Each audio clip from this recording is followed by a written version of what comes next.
Hey everybody, welcome back. Pierce and I are going to sit down today and go through our WSET 1 experience with you all. If there's anything you want to ask us or anything you want to know more about in terms of the course or just the knowledge in general, do leave a comment and we'll get back to you in another episode. If there's anything you want to ask about anything else as well, don't be afraid to ask us and we'll love to sit down and chat through anything you want to say in a future episode. But for now, let's just get on with the show.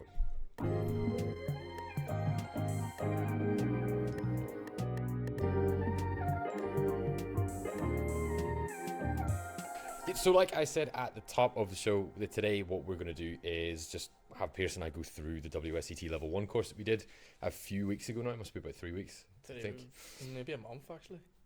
Possibly. It could be as close as that, yeah. Maybe, yeah. And just sort of take you through what to expect if you're going to do it yourself, why you'd maybe want to think about doing one in the first place, and then sort of just some of the different things that we went through and saw and experienced.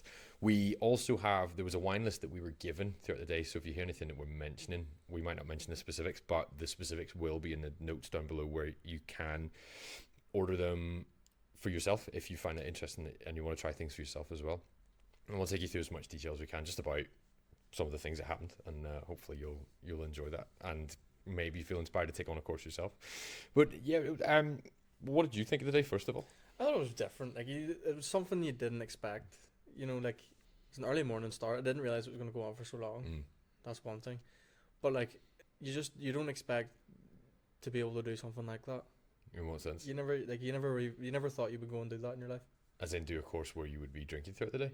That kind of thing? Well, like drinking throughout the day and then doing a test at the end. Yeah. It's a bit weird. Actually, fair enough. It's kind of a weird setup, but like, it was fun. Like, it was fun. It was so different. It was a real eye opener to wine.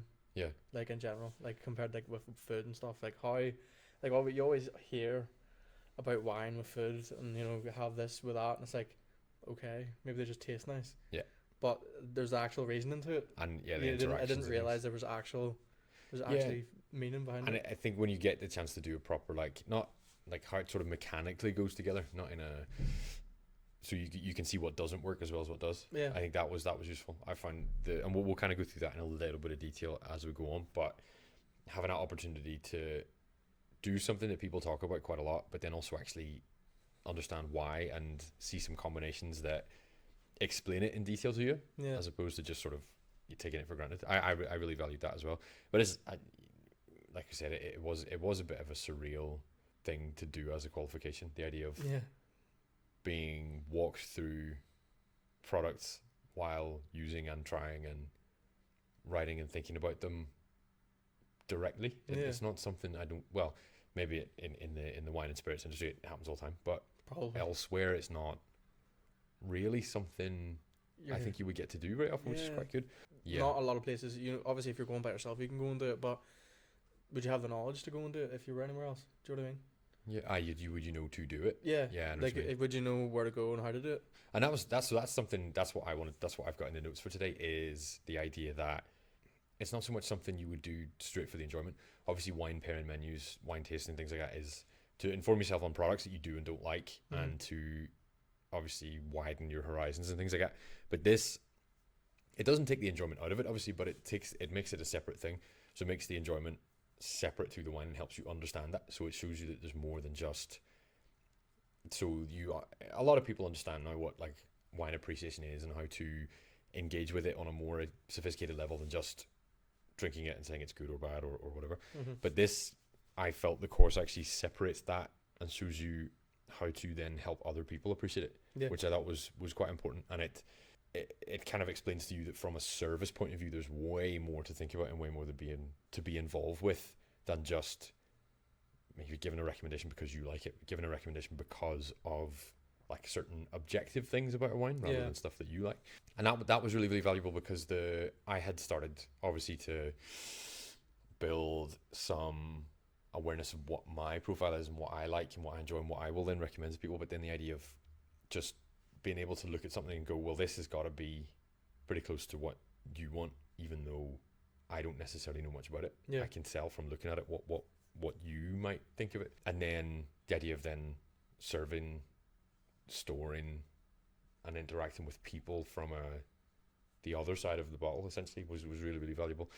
The idea of like what to do with champagne bottles, how to open them, how to serve from them, and the same with with any kind of bottle really, but taking the enjoyment element and making it a separate side so that you're on the other side of the enjoyment. Not that that's not enjoyable in itself, Yeah.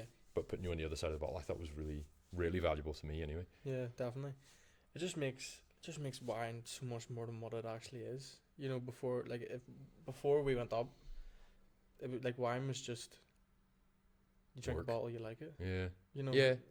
That's how you view a customer. It's like, I tried this, I liked it, or like say take Fridays for example. Like, try this, do you like it? Yeah, okay, you're gonna buy some. Yeah. They buy say 2-3 bottles, but if we don't have that in, the one that we have in on a Friday, if we don't have that in anymore, we can now go look at what else is like that bottle.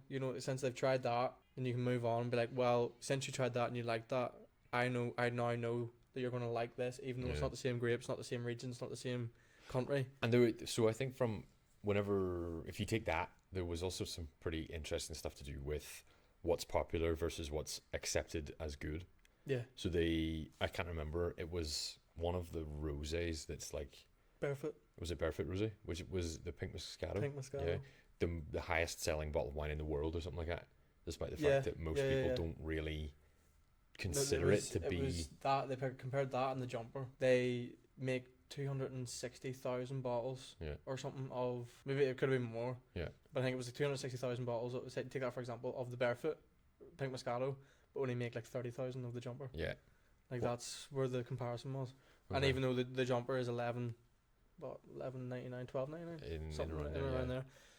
Barefoot Moscato $7.99. Yeah. And it's literally just juice. But yeah, no, it is. It really was. Find it some. But it would give you that chance to experience, because it's not something whenever you're at work, it's gonna be opened as like a here, try this. It's like this is really popular. Doesn't really matter. Here goes. Just get when people want it, there it is. Take it and go. Mm-hmm. But to be able to try it and sort of understand what it is that people like about it, but then gain an understanding of how to direct them towards other things as well, so that they aren't like. Ideally, what we want to do is push people towards, oh, you do like that, so here's one that you might find better. Here's a different one, just to kind of widen their horizons a wee bit and give them a sense of what else is out there. Yeah, I love it's whenever someone comes in and they're like, oh, that's a big one is New Zealand Sauvignon. It's the only thing they'll drink is New Zealand Sauvignon. And it's like, why? There's Sauvignon Blancs everywhere. You can go, especially for something usually better. Sometimes, well, maybe not because it's New Zealand, but for one along the same lines or even better would be South Africa's Stellenbosch region. Yeah. Their Sauvignon Blancs, it's literally on our shelves. It's literally round the corner. All you have to do is turn a corner. You don't have to turn a country. You have to do is just.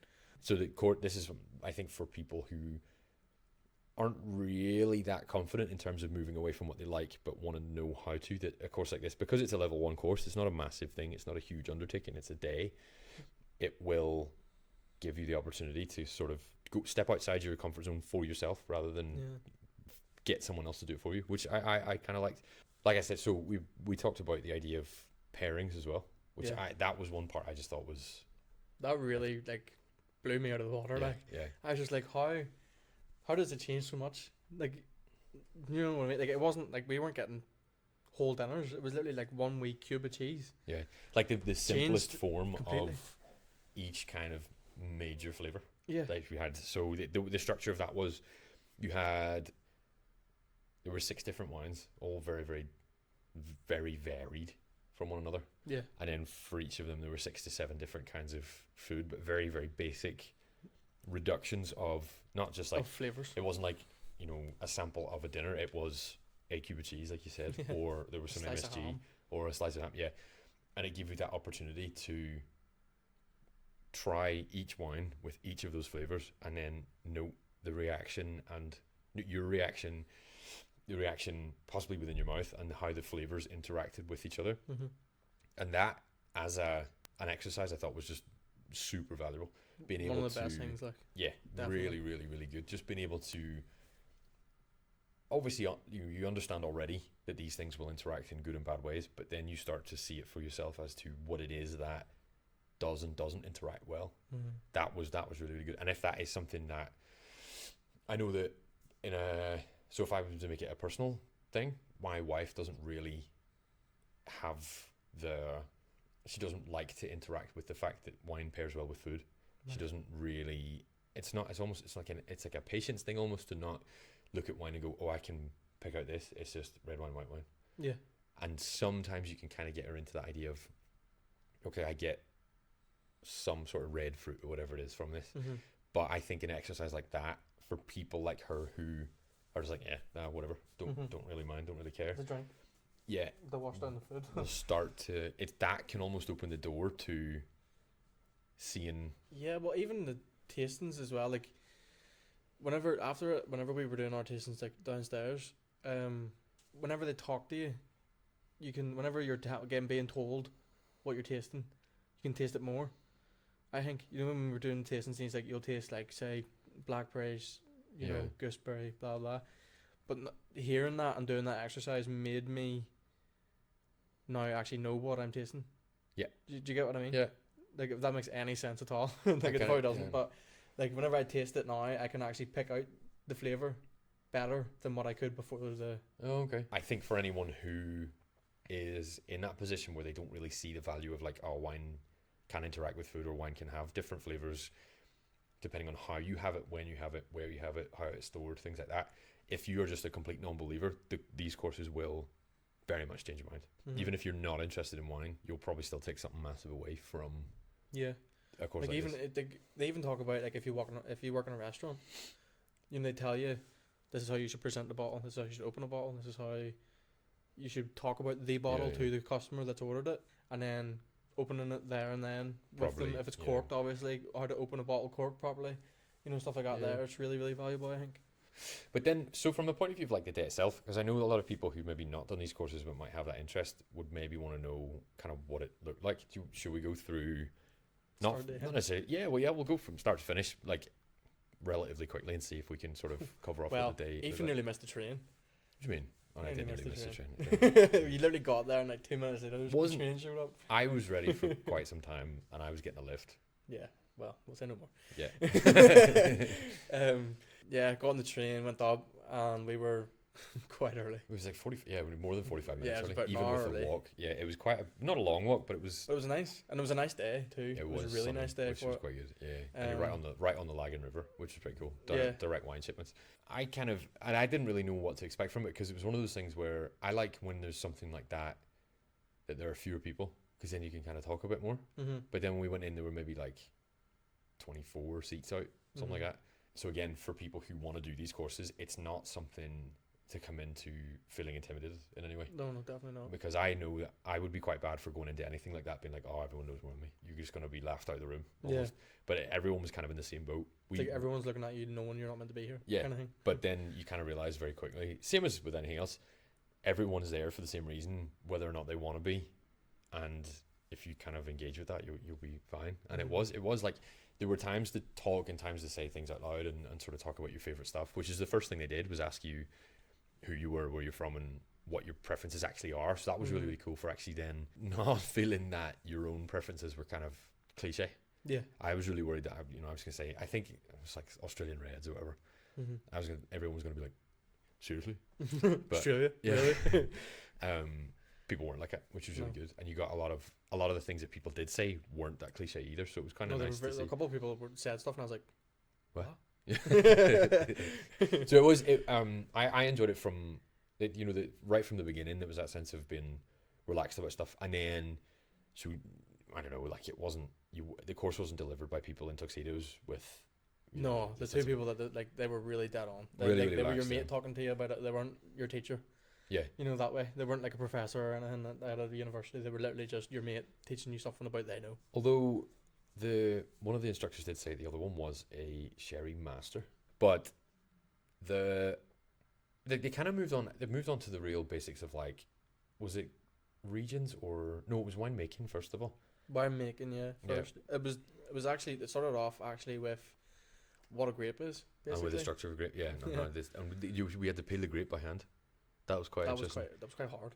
It was, it was tough enough. But then you got to see where the flavour in the grape comes from, where the tannins and the acid and things like that. And then you learn about tannins and acids and all too. And what they do. So that was quite cool. And then onto how the skins and the grapes, the pulp are used to make wine, along with like the addition of extra sugar or yeast, depending on when they want fermentation to stop, and how that produces like red, white, rosé, sparkling, or otherwise, which I thought was really, really cool. That was really cool. And the way they laid it out. So I've read it in books before about the production and like wine making, but I hadn't seen diagrams that worked as well as theirs did. So that was quite cool seeing how it was laid out, and then when they remove certain things and that creates something else. And Yeah, it was really laid out. And you get a folder of the PowerPoint basically, and like it's really easy to follow. It's not something that you're going to get confused by. Yeah. Really not. Like it's really too, which is good. Yeah, and you get to keep it as well. Yeah, that's it. And throughout the thing, there's loads of space to do your own notes as well. So we did. I think you and I were writing way more than anybody else. Yeah. Which is I'll we write came away everything with on the quite a board. lot of really useful information. I think. Yeah, whenever we find our actual notebooks that we brought, like our personal ones, we wrote a lot on our personal ones. Yeah. Like they went on. So the thing I found was interesting. They did do really obvious major grape varieties. Yeah. Which was good, but then not really in the way that you would think. It was more through presenting a few different, like 2 or 3 wines in different ways. So there was a dessert one, was the first one. Sauterne was the first one, wasn't it? More to kind of give you a sense of how it all works. It wasn't from a service point of view.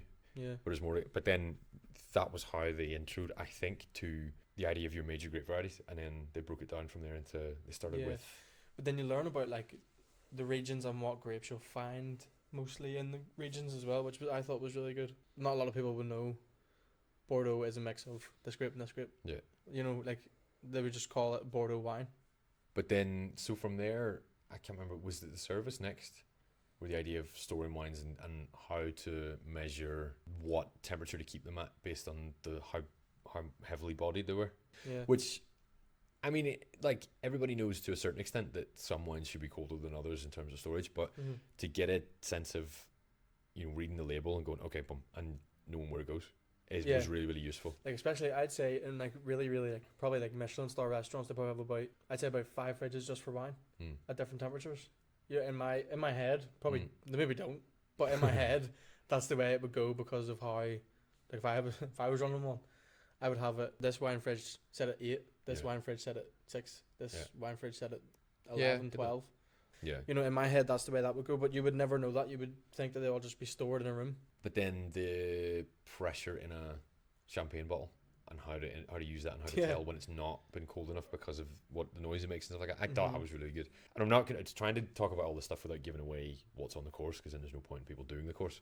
Yeah, but true. There's some really, really good insights on things that you might have thought about what to do versus what you're actually supposed to do and how you're supposed to treat things, which I thought was really, really cool. So after lunch, you had some food, you came back, and then it was into that exercise, with the sort of like lemon juice, things like that. What different flavor profiles do to wine there's the water and sugar thing as well.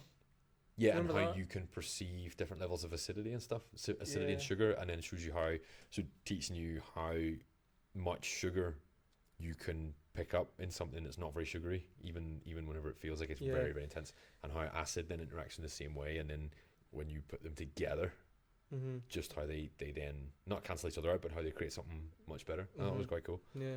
Started pulling water jugs out, and when one was like really, really sugary and one was like just normal lemon water you would get in like a restaurant. It showed you just how easily you can pick up acid even in small amounts, and how that can sort of come through the sugar, and then how they can both interact. And then as you said, you moved on from there to specific examples, which we'll put in the description that you can buy if you want to try the same thing. And it was lemon juice, chocolate, ham, salt crystals, MSG, Dorito. That's probably the most valuable part of the whole course, I thought, because you could read about anything else in a book.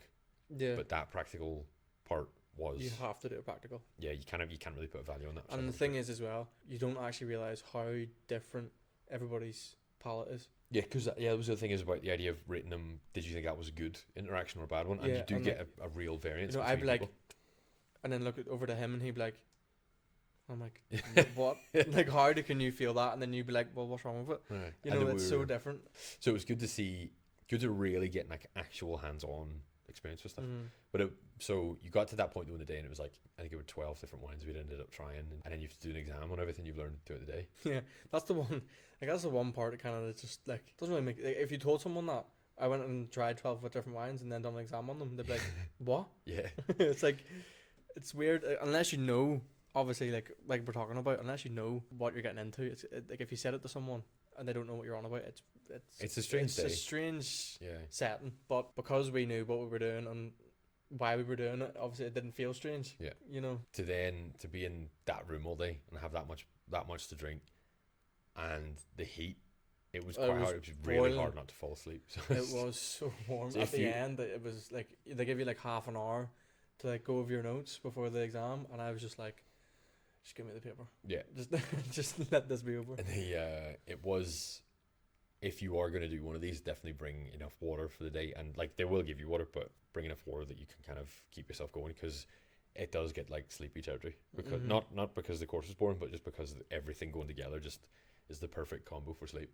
But to be fair, we went on a really warm day as well, so it might not be that bad if it's just a normal day. It's good. It is a good day out overall. If you have someone, definitely bring people. I'd say definitely do it. I would friends. definitely. It would be bring a lot of someone. fun. You know, if you go up on a day, like obviously we had to come home because we had work the next day, but if you don't have work the next day, just You hit, can hit the carry town. on afterwards. Yeah. No, Yeah. that would be really good. That'd be really good, We you were know. talking about that because we'd almost fallen asleep and it was like we were ready to go home. But if you come with the idea of going out afterwards, I think it'd be really Yeah, good. and then if you go for dinner, then you know what to get. You know what wine to get because you've tried it with ham and. It definitely. So even straight away, we came in here after the course, and just immediately I was sort of starting to. So there's someone who comes in here quite regularly who on Vivino is number 25 in the UK, but she came in looking for something, and I immediately was like, and straight from that day, you know what she's had before and what day. So she'll always pick stuff for like National Viognier Day or whatever. Well, I think I know who you're on about. Yeah, and you can go to the shelf, go, oh well, if you like that, then, and you pick 3 more straight away, because you start to then. It's almost like, you know, at the end of the Matrix when Neo sees the code, you start to get a wee bit of a sense of that, of like, okay, it's it all like, starts okay, to make sense now. Now I can see this goes with this, but if you don't like that, then you might like this Yeah. because it's two very different types or something like that. There. But given everything that we've said, would you do a level 2 or level 3 or beyond? Yeah, I do level 2. That's what I would do. I'm a real sucker for learning. So given what that day was like and seeing what the course was like, I would love the challenge of doing more. I would take it as far as possible, I think, if I had the opportunity. Yeah. Definitely. That was really, really good. Apart from when I sneezed into that bottle of champagne by accident. Not bottle, the glass. The glass. I was Yeah. trying champagne, and I brought it up to smell it, and then sneezed in the bottle. And went in my nose. He's literally in the glass Yeah. while it's right here. While I was making eye contact with the instructor, that was really bad. I just looked him in the eye and then sneezed into some champagne. That was really bad. From today, from this, what I'll do is make the wine list available to anybody who's listening in case they want to try different things, because you should be able to find. You can, even if you wanted to get 2 or 3 bottles and set up your own tasting That's experience, what I was literally about to say. it would be quite cool to do that. And you've got the list of ingredients that we had there. Yeah. And you can always place it. If you had a jalapeno, chop it up, use that instead of your chili heat wave Dorito, because who's going to eat one Dorito? Do you know what I mean? Yeah. All that kind of stuff. So I'll make that list available, and I'll make the course available, any further reading and stuff like that.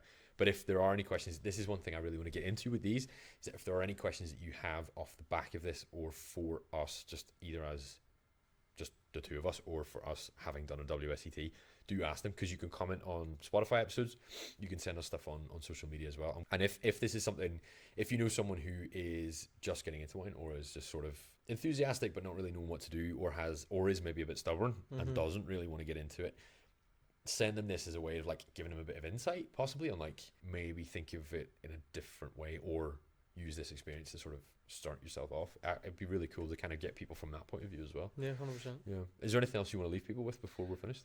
I would just say definitely if you can't make it to an actual course and do, get an actual level 1 WSET, but do something like that. Do like a wee experiment for yourself. Yeah, set up your own practical set. Yeah, because it's kind of sciencey. Like when you think about it.